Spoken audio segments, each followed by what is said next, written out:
नमस्कार। कहानियां सुनो चैनल में आपका स्वागत है। आज सुनिए मुंशी प्रेमचंद की लिखी कहानी मिलाप। लाला ज्ञानचंद बैठे हुए हिसाब किताब जांच रहे थे कि उनके सुपुत्र बाबू नानक चंद आए और बोले, दादा अब यहां पड़े पड़े जी उकता गया। आपकी आज्ञा हो तो मैं सैर को निकल जाऊं, 2-1 महीने में लौट आऊंगा। नानक चंद बहुत सुशील नवयुवक था।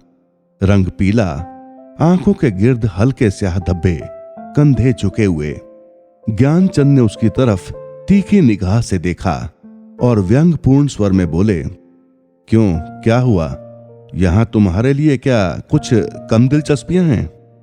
ज्ञानचंद ने बेटे को सीधे रास्ते पर लाने की बहुत कोशिश की थी, मगर सफल न हुए। उनकी डांट फटकार और समझाना बुझाना बेकार हुआ। उसकी संगति अच्छी न थी, पीने पिलाने और राग रंग में डूबा रहता था। उन्हें यह प्रस्ताव क्यों पसंद आने लगा, लेकिन नानक चंद उसके स्वभाव से परिचित था। बेधड़क बोला, अब यहां जी नहीं लगता। कश्मीर की बहुत तारीफ सुनी है, अब वहीं जाने की सोचता हूं। ज्ञानचंद ने कहा, बेहतर है, तशरीफ ले जाइए। नानक चंद ने हंसकर कहा, रुपए दिलवाइए, इस वक्त 500 रुपए की सख्त जरूरत है। ज्ञानचंद ने कहा, ऐसी फिजूल बातों का मुझसे जिक्र न किया करो, मैं तुमको बार बार समझा चुका हूं। नानक चंद ने हठ करना शुरू कर दिया और बूढ़े लाला इनकार करते रहे। यहां तक कि नानक चंद झुंझला कर बोला, अच्छा कुछ मत दीजिए, मैं यूं ही चला जाऊंगा। ज्ञानचंद ने कलेजा मजबूत करके कहा, बेशक तुम ऐसे ही हिम्मतवर हो, वहां भी तुम्हारे भाई बंद बैठे हुए हैं ना। नानक चंद ने कहा, मुझे किसी की परवाह नहीं, आपका रुपया आपको मुबारक रहे। नानक चंद की ये चाल कभी पट नहीं पड़ती थी। अकेला लड़का था, बूढ़े लाला ढीले पड़ गए। रुपया दिया, खुशामद की और उसी दिन नानक चंद कश्मीर की सैर के लिए रवाना हुआ। मगर नानक चंद यहां से अकेला न चला। उसकी प्रेम की बातें आज सफल हो गई थीं। पड़ोस में बाबू रामदास रहते थे। बेचारे सीधे सादे आदमी थे, सुबह दफ्तर जाते और शाम को आते। और इस बीच नानक चंद अपने कोठे पर बैठा हुआ उनकी बेवा लड़की से मोहब्बत के इशारे किया करता। यहां तक कि अभागी ललिता उसके जाल में आ फंसी। भाग जाने के मंसूबे हुए। आधी रात का वक्त था। ललिता एक साड़ी पहने अपनी चारपाई पर करवटें बदल रही थी। जेवरों को उतार कर उसने एक संदूकचे में रख दिया था। उसके दिल में इस वक्त तरह तरह के ख्याल आ रहे थे और कलेजा जोर जोर से धड़क रहा था। मगर चाहे कुछ और ना हो, नानक चंद की तरफ से उसे बेवफाई का जरा भी गुमान न था। जवानी की सबसे बड़ी नेमत मोहब्बत है और इस नेमत को पाकर ललिता अपने को खुश नसीब समझ रही थी। रामदास बेसुध सो रहे थे कि इतने में कुंडी खटकी। ललिता चौंक कर उठ खड़ी हुई। उसने जेवरों का संदूकचा उठा लिया। एक बार इधर उधर हसरत भरी निगाहों से देखा और दबे पांव चौंक चौंक कर कदम उठाती दहलीज में आई और कुंडी खोल दी। नानक चंद ने उसे गले से लगा लिया। बग्घी तैयार थी। दोनों उस पर जा बैठे। सुबह को बाबू रामदास उठे, ललिता ना दिखाई दी। घबराए सारा घर छान मारा, कुछ ना पता चला। बाहर की कुंडी खुली देखी, बग्घी के निशान नजर आए। सर पीट कर बैठ गए। मगर अपने दिल का दर्द किससे कहते। हंसी और बदनामी का डर जुबान पर मोहर हो गया। मशहूर किया कि वो अपने ननिहाल गई, मगर लाला ज्ञानचंद सुनते ही भाप गए कि कश्मीर के सैर के कुछ और ही माने थे। धीरे धीरे ये बात सारे मोहल्ले में फैल गई।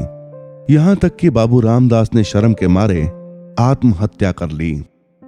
मोहब्बत की सरगर्मियां नतीजे की तरफ से बिल्कुल बेखबर होती हैं।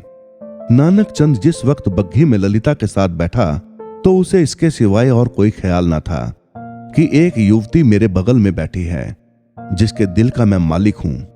उसी धुन में वो मस्त था। बदनामी का डर, कानून का खटका, जीविका के साधन, उन समस्याओं पर विचार करने की उसे उस वक्त फुर्सत न थी। हां, उसने कश्मीर का इरादा छोड़ दिया, कलकत्ते जा पहुंचा।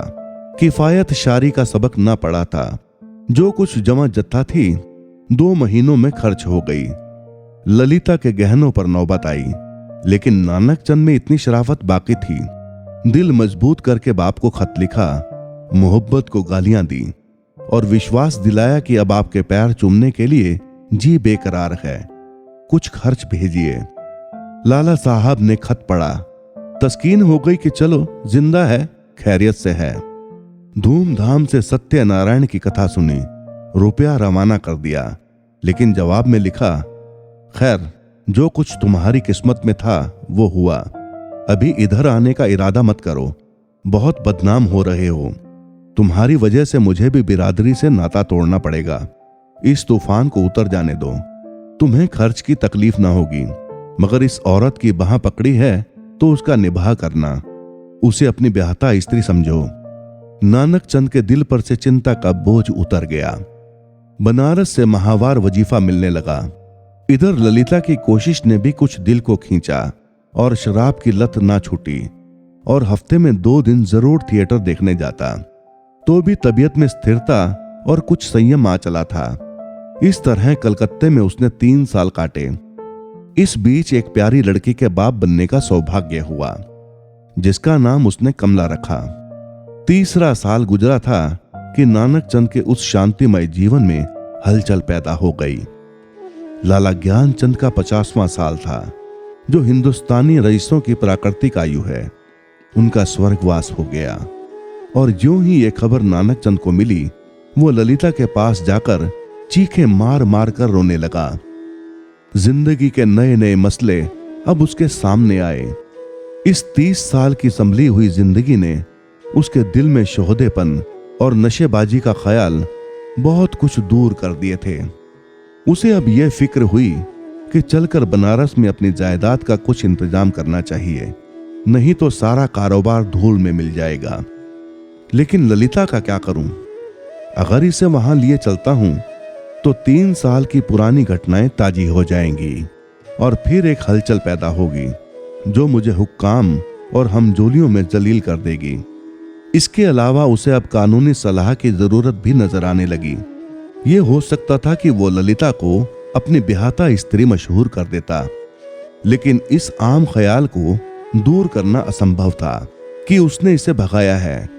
ललिता से नानक चंद को अब वो मोहब्बत न थी जिसमें दर्द होता है और बेचैनी होती है। वो अब एक साधारण पति था, जो गले में पड़े हुए ढोल को पीटना ही अपना धर्म समझता है, जिसे बीवी की मोहब्बत उसी वक्त याद आती है जब वो बीमार होता है।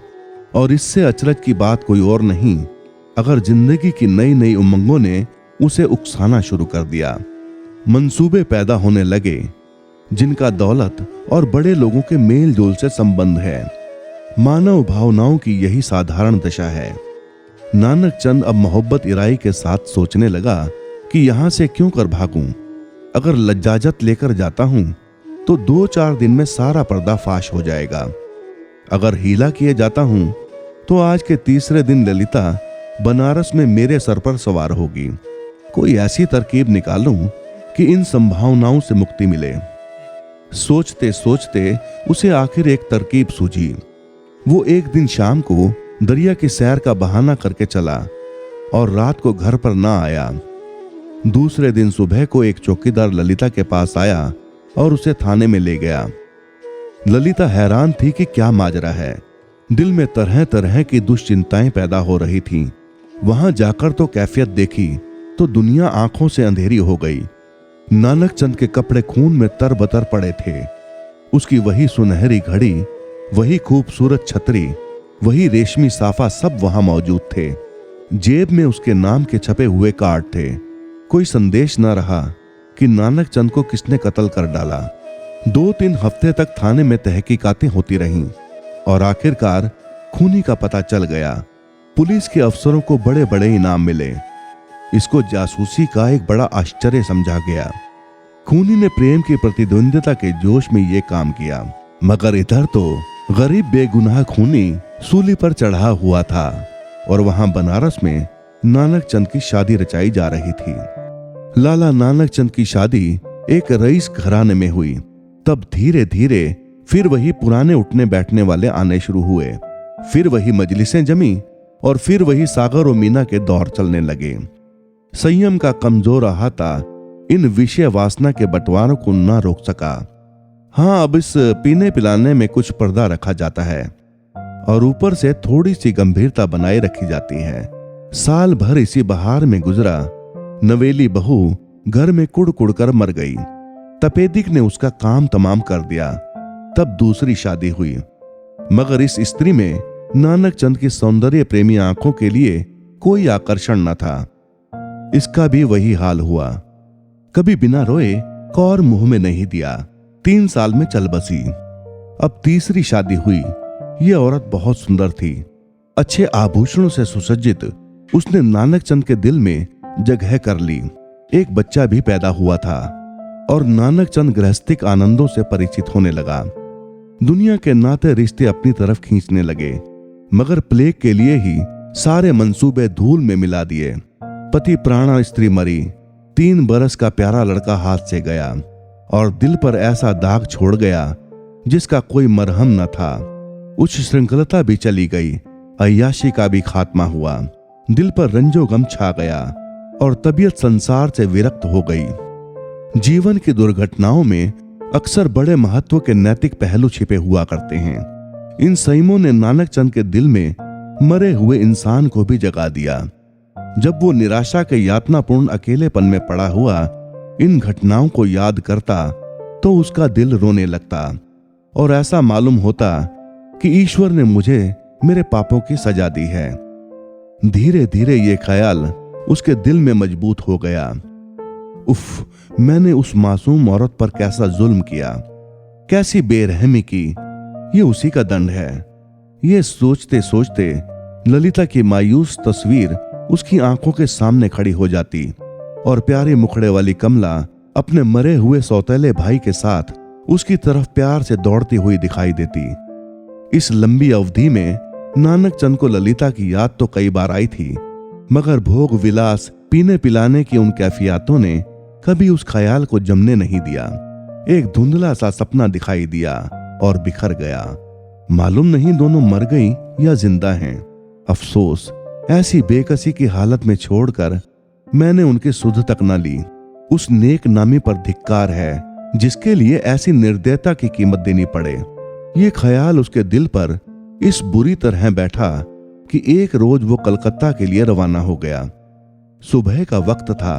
वो कलकत्ते पहुंचा और अपने उसी पुराने घर को चला। सारा शहर कुछ बदल सा गया था। बहुत तलाशने के बाद उसे अपना पुराना घर नजर आया। उसके दिल में जोर से धड़कन होने लगी और भावनाओं में हलचल पैदा हो गई। उसने एक पड़ोसी से पूछा, इस मकान में कौन रहता है? बूढ़ा बंगाली था। बोला, हम ये नहीं कह सकता कौन है कौन नहीं है। इतना बड़ा मुल्क में कौन किसको जानता है। हाँ, एक लड़की और उसकी बूढ़ी माँ, 2 औरत रहता है। विधवा है, कपड़े की सिलाई करता है। जब से उसका आदमी मर गया तब से यही काम करके अपना पेट पालता है। इतने में दरवाजा खुला और एक 13-14 साल की सुंदर लड़की किताब लिए हुए बाहर निकली। नानक चंद पहचान गया कि ये कमला है। उसकी आंखों में आंसू उमड़ आए। बेअख्तियार जी चाहा कि उस लड़की को छाती से लगा ले। कुबेर की दौलत मिल गई। आवाज को संभाल कर बोला, बेटी, जाकर अपनी मां से कह दो कि बनारस से एक आदमी आया है। लड़की अंदर चली गई और थोड़ी देर में ललिता दरवाजे पर आई। उसके चेहरे पर घूंघट था और वो सौंदर्य की ताजगी न थी, मगर आकर्षण अब भी था। नानक चंद ने उसे देखा और एक ठंडी सांस ली। पतिव्रत और धैर्य और निराशा की सजीव मूर्ति सामने खड़ी थी। उसने बहुत जोर लगाया मगर जब्त न हो सका। बरबस रोने लगा। ललिता ने घूंघट की आड़ से उसे देखा और आश्चर्य के सागर में डूब गई।